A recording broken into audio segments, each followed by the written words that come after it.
Ko whakapua ki hia mai tahi o te kāhui iwi o Tainui me Taranaki ki te tonga. Tō rātou mamai I te whakatārewatanga o tā rātou whakataunga tiriti.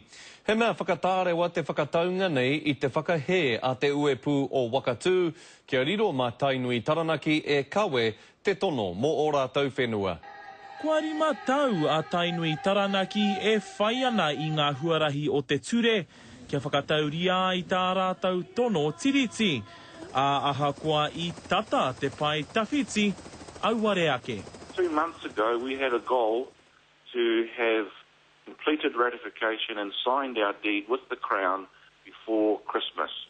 It won't happen at all until there is some resolution about Wakatū Corporation stepping on the toes of iwi.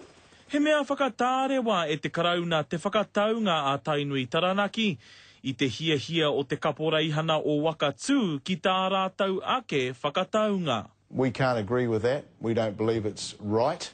It's not just. And after 30 years of work, we're not going to be sort of bullied into taking precipitous action and withdrawing our claims. E ai ki te karauna, kāore e tāia te whakamana te tono tiriti a Wakatū I te mea e hara rātau I te iwi. Kua haria e Wakatū tēnei take ki te kōti, engari nā tērā kua tapahia ngā moni āwhina I a Tainui Taranaki.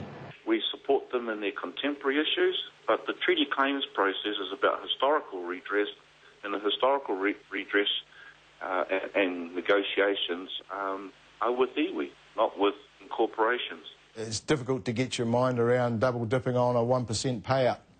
So, you know, we're not interested in talking in that sort of language. We want to face the real issues of the Crown breach.